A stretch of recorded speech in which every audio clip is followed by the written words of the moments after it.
Welcome back to the channel, YouTube. Splitting Wigs here with a good one today. Some tips and tricks for Warzone that you haven't heard anywhere else. Stick around to the end. There's two weird ones at the end that I bet you haven't heard of before.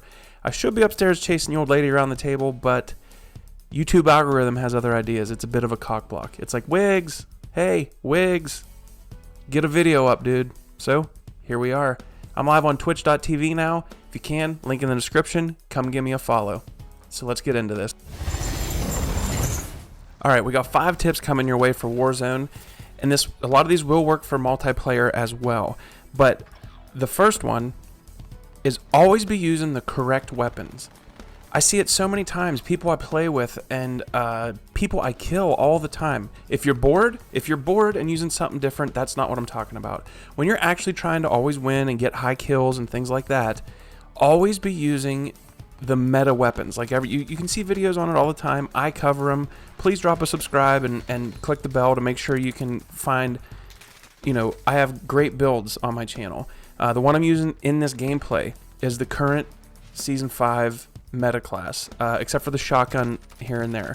But that's my first tip. Always be using the correct weapons, because ever since Warzone dropped, there has been an absolute broken gun or best gun that you're just going to get outshot with every time. Tip number 2.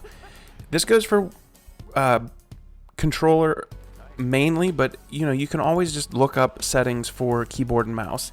But my second tip is the correct settings for controller right now. Now this changed a little bit. Ever since computer has slowly been getting better and better at long range shots, the better controller players have been slowly bringing down their sensitivities.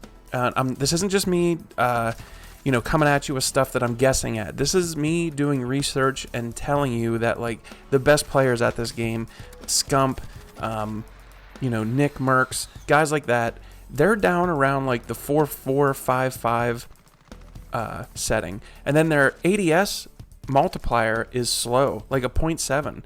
And I changed it, and it helps so much for those long range beams. I'm telling you, give it a try. But while we're on the topic of settings, when you're warming up, jump into a game like this. The main reason that I picked this gameplay is that this mode actually sucks, but it's great for warming up, because it gives you all the stuff you need to know for Warzone.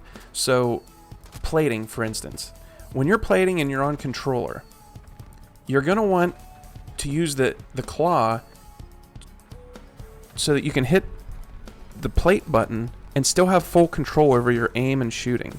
I know that feels weird, and you're not going to want to be doing that in Warzone because it might get you killed because it feels so weird. So jump into this mode and, just run around shooting and, act like you're plating, or even in multiplayer. Just get used to that motion. Like, get your fingers what it feels like to hit the triangle button with the claw. All the best controller players use claw, and they all have lower sensitivities than what most people think. It's kind of like a weird thing in the gaming industry that's always been around. People think, oh, I use a higher sensitivity, that means I'm better. When guys like Scump are running around and they're using a 4.4 and going, I've watched them put up 33 kills today. Use what the best players are using. They're the best players for a reason. Do what they're doing. Now, here comes the start of some of the weird tips I was talking about.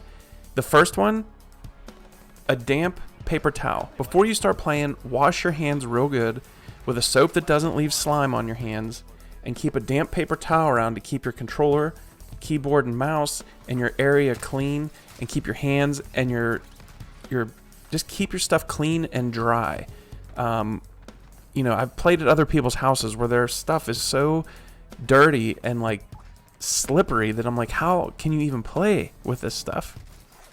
Now, another tip that is a bit weird, and I don't think that you guys probably all do this, but go to CVS or somewhere and get yourself your own bottle of eye drops that no one else in the house can use, and it's always by your system.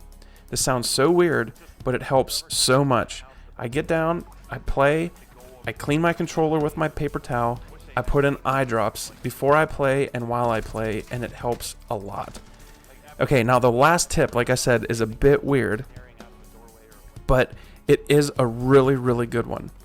Before you play, you know, this is going to sound very Dr. Disrespect like, but before you play, do a little bit of exercise of some kind. I'm not talking about like get yourself heart rate way up, sweating, and like a full-blown workout. But in the other room before I come down and play, I do some like lunges, some squats, I do a couple curls, I do a couple push-ups, I do a couple jumping jacks, and I'll even do it right here. I'll do it right beside me sometimes. When I'm feeling like I'm in a slump and I'm just playing bad, that's all you do. Exercise. And it will help you so much, I promise. Give it a try. Let me know if it helps you in the comments. Watch one of the videos. Thanks a lot. Splitting Wigs out. I'll catch you on the next one.